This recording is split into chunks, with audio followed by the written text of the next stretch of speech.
Hello and welcome to Drunk on Tea. Today I'm going to show you how to paint one of the new Hill Tribesmen models from the new Middle Earth Strategy Battlegame War of the Rohirrim starter set. These are some fantastic models with some really interesting looks and different designs and will look great on the tabletop.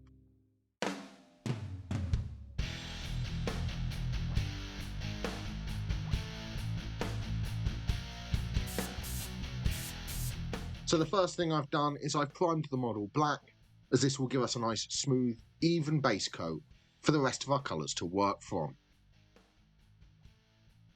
Now the first thing I'm doing is I'm coming in with Corvus black, and with this I'm going to paint all of the fabric areas to the model. You might think it's a bit weird to paint black over black, but the Corvus black is a slightly lighter colour than the Chaos black spray we used to prime. This will allow us to apply some shading and other interesting effects to the fabric areas. You don't need to be neat at this stage, just paint all of the areas of fabric with a couple of layers of Corvus black to build up to a nice solid base coat of Corvus black all over the fabric areas on the model. And with the Corvus black applied, you can see how it's lightened up some of those areas, but giving us a nice black base coat to work from. Now with some Rawk flesh, I'm going to paint a lot of the fabric details on the model. So he's got this sort of sash going over his shoulders, down his front and back. So I'm going to make sure I carefully pick this out with a couple of layers of Rawk flesh. I'm going to be nice and careful around the areas we already painted with Corvus black. Don't want to accidentally get this over those areas. Now this is going to take a couple of layers to build up to a solid coat, but just take your time, work carefully, and in a couple of layers paint some Rawk flesh all over these fabric details.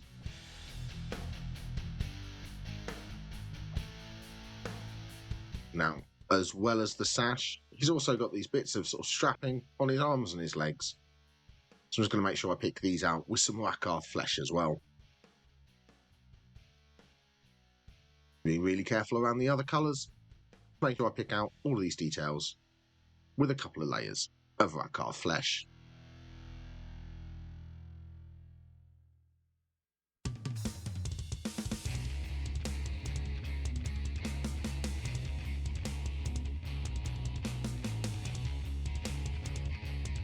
And after a couple of layers of Rawk flesh, you can see I've built up to a solid base coat over all of those fabric details. So the next thing I'm going to paint is the wood on his two-handed axe. For this I'll be using dryad bark, and I'm just going to carefully apply a couple of layers of dryad bark to all of the wood areas on his axe. Now these Hill Tribesmen models come with a couple of different weapon options, one of which is the flaming brand. If you'd like to see me make a video on how to paint fire effects, please let me know in the comments down below and I'll happily show you how I paint my flames. And with the dryad bark applied, you can see we've got the handle to his axe base coated. So the next thing I'm going to paint is all of the skin. For this I'll be using Bugman's Glow. I'm just going to apply a couple of layers of Bugman's Glow to all of the skin areas. So that will be his face and his hands. I'm not worried if I get some of the Bugman's Glow over the hair detail just yet. But for the hands I am going to be careful around the areas of Rawk flesh and dryad bark, just making sure I coat his hands with a couple of layers of Bugman's Glow. And with all the skin details picked out, the model is starting to come together now. The next thing I'm going to paint is all of the fur details on the model. This guy has some hanging from different parts of his clothing. For this I'll use Metallica Standard Grey. I'm just going to carefully paint any areas of fur on the model with a couple of layers of Metallica Standard Grey. So obviously be really careful around any of the other colours we've already painted. But just make sure you pick out all the fur with some Metallica Standard Grey. The different models have fur in different places. Just make sure you look around the model, find where any of the fur detailing is, and pick it out with a couple of layers of grey.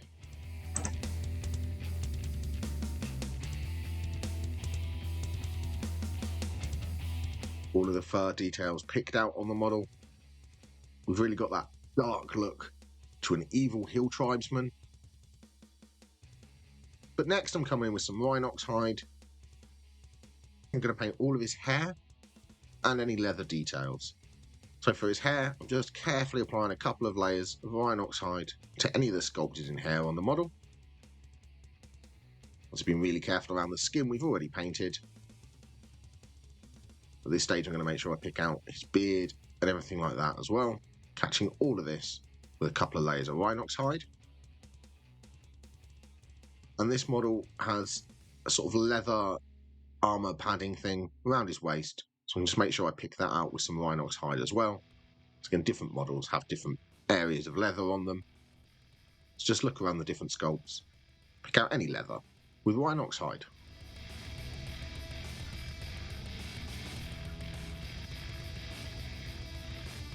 With the hair and the leather picked out, the next detail I'm going to pick out is any of the sort of rope and straps.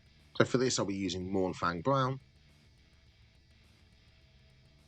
I'm just going to very carefully apply this over the rope going around his waist like a belt. I'm using a really fine tip to my brush and just picking out the raised part of rope going around his waist. Obviously being really careful around all of the other colours we've already painted. I'm also going to pick out these straps on his arms and his legs, holding the fabric on. So once again, these are small details, so really be nice and careful with this, but just pick out all of these straps with a couple of layers of Mournfang Brown. If you do make any mistakes, you can tidy back up with Rawk flesh, but try and be nice and neat, and just pick out all of these details.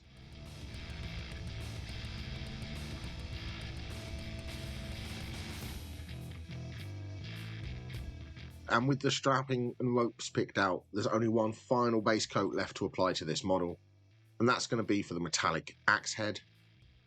And for this I'll be using Lead Belcher. I'm just going to apply this over all the metallic areas on the head of the axe. Just probably take a couple of layers to get solid coverage, but just apply a couple of layers of Lead Belcher to the head of the axe. With that Lead Belcher applied, that's all of the base coats applied to the model. So the next step is I'm going to shade the miniature. Now the first shade I'm coming in with is some Reichland Flesh Shade. For this I'm just going to apply it over all of the areas of skin. I'm going to apply it over his face and his hands as well. I'm just going to make sure I catch these with some Reichland Flesh Shade.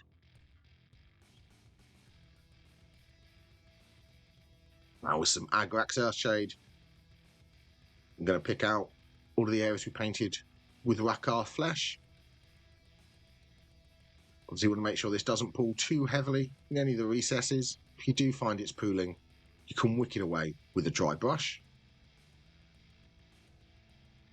I'm also catching all of the areas we paint with Mournfang Brown as well at this stage. So all of the straps holding the fabric on, just catch all of these areas with some Agrax Earthshade. And finally, with some known oil, I'm going to shade everything else. So it's going to be all the areas we painted with Rhinox Hide, Mechanica Standard Grey, Corvus Black, and Dryad Bark.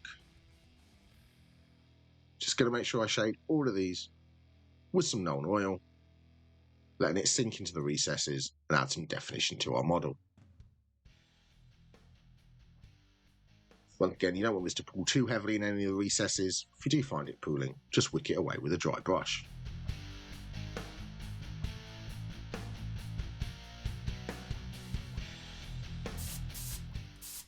If you enjoyed the video, please press like. If you want more videos, press the subscribe button and ring the notification bell. If you would like to support the channel and become a member, please press the join button down below. And after those shades have dried, you can see I've added definition all over the model. So now it's time to start applying some highlights. And the first thing I'm going to highlight is all of the skin. So first of all, I'm coming in with Bugman's Glow again. I'm just going to carefully apply this to all of the areas that the shade didn't settle. So wherever the white flesh shade settled in a recess, I'm leaving that shaded area, but coming in on either side and brightening it back up to its original colour with some Bugman's Glow. These areas like the nose and the cheeks, and on the hands, it's going to be the tops of all the fingers, leaving that shade showing between them, as well as the backs of the hands and areas like that, just brightening these up with some Bugman's Glow, but leaving the shade in the recesses.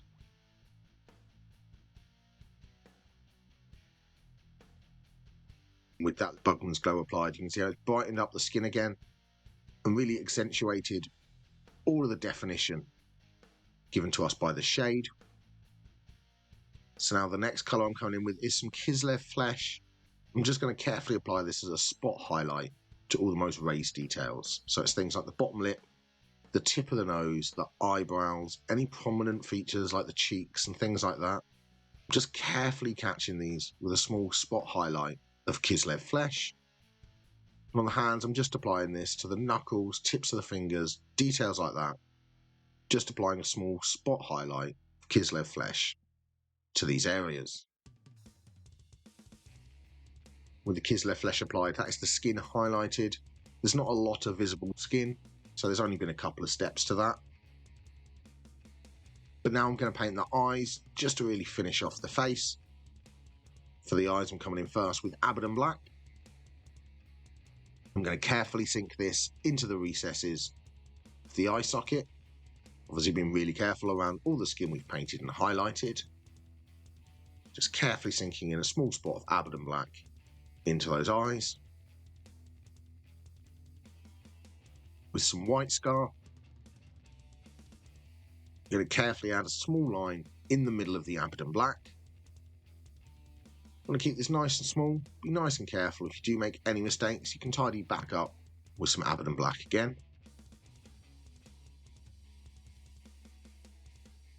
Finally, with some Abaddon Black, I'm just going to add a small vertical line in the middle of the white. This will give the impression of a pupil. You want to keep these nice and small, just a tiny vertical line in the middle of the eyes, just to break up that white.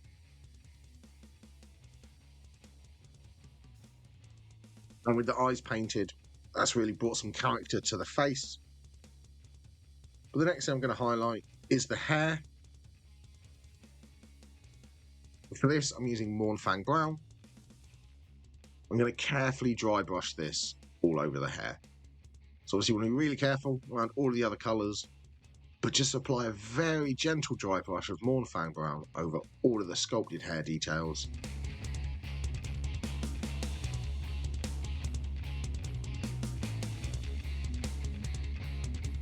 And while we're doing dry brushes, the next thing I'm going to dry brush is the wood. For this, I'll be using Baneblade Brown. And once again, being really careful around all the other details and colours, just going to carefully and gently dry brush some Baneblade Brown over the wood to give the impression of a wood grain texture.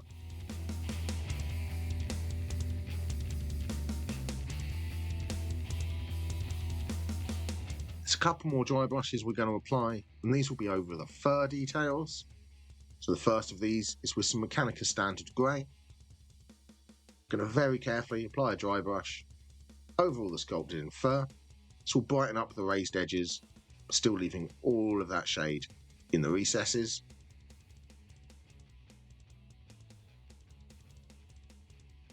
See how that Mechanica Standard Grey's just brightened up the very edges to all of the fur. Now there's one final dry brush to apply. That's with some Dawnstone. I'm going to very lightly now dry brush over the fur again.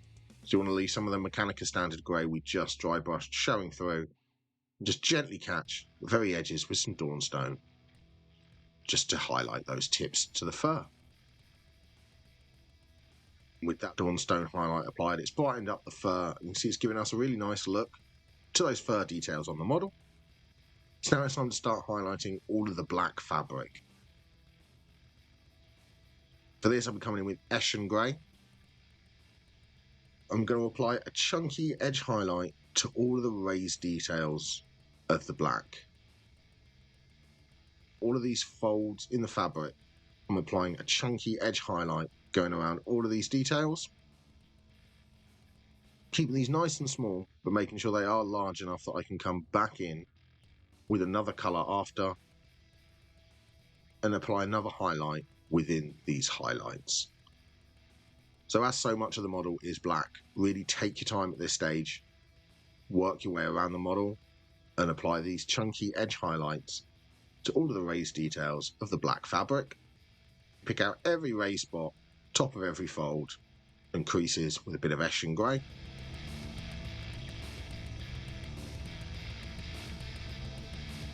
Once that chunky highlight's applied, you can see how it's brightened up those areas, but still keeping all the shading from the previous colours. And now with some Storm Vermin Fur, I'm going to apply a really thin edge highlight within the Eshin grey we just applied. So with this, you want to make sure you can still see some of the Eshin grey showing through at the edges, and apply the Storm Vermin Fur right in the middle of all the areas we just applied our chunky edge highlight. By doing this two-step highlight, you get a nice transition from the black with the shaded areas to the Corvus black to the Eshin grey. You get a really nice black effect on our model.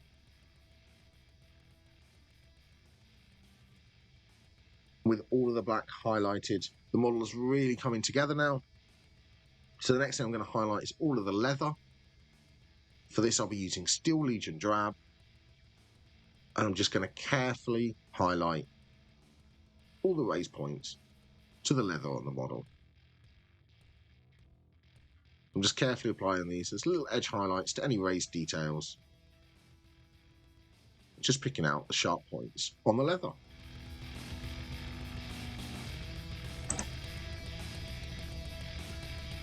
With the leather highlighted, the next step is to highlight all of the Rakkar flesh areas. So first of all, I'm coming in with Rakkar flesh once again, and I'm going to apply this to all of the areas that the shade didn't settle. So wherever that Agraxar shade settled in a recess, I'm leaving that in the recess, coming in on either side with some Rakkar flesh and brightening it back up to its original brighter colour. I'm keeping your paint nice and thin at this stage. You can get a nice transition through the colours from dark to light. Make sure you really take your time and kick out all of the raised details, but making sure you leave all of that shade showing in all of the recesses to these details. Don't forget to do the same on the parts on his arms and his legs as well, leaving that Agraxar shade in the recess, but brightening up the flatter areas back to Rakkar flesh.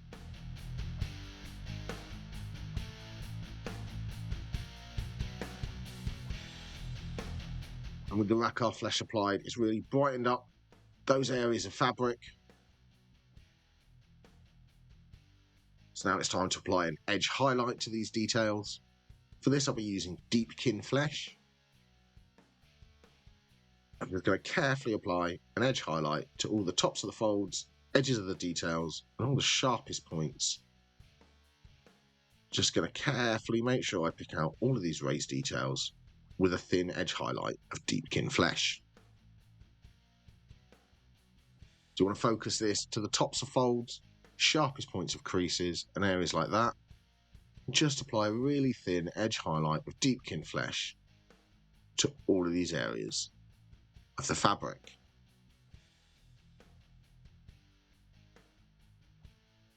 Deepkin flesh is a great colour for this, because it's not pure white, so it will still make these readers dirty fabric. It brightens up those tips, gives the impressions of light catching these details, really accentuates the highlights on these areas. With the Deepkin flesh highlight applied, you can see it's really made those brighter areas of the model pop. So now it's time to highlight the ropes and the strapping. For this, I'll be using Scrag Brown. I'm just going to carefully apply this as a highlight to any of the sharp points on the straps. So these ones here going around his arms and his legs, I'm just picking out any of the tops of the raised details with a really thin edge highlight of Scrag Brown. making sure I leave the previous colours and the shade showing through in the recesses.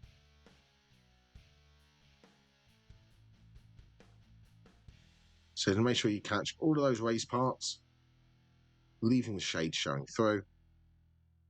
For the rope, I'm just picking out some of the sculpted in raised areas with a small spot highlight of scrag brown.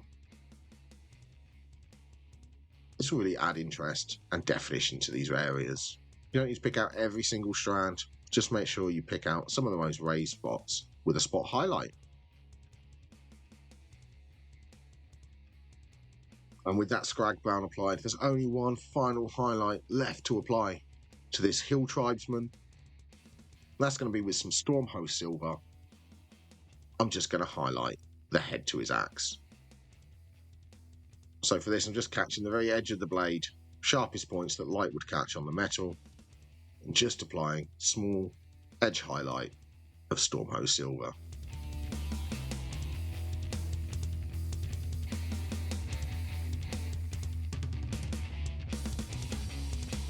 With the axe highlighted, that is how to easily paint one of the new Hill Tribesmen models for the Middle Earth Strategy Battlegame.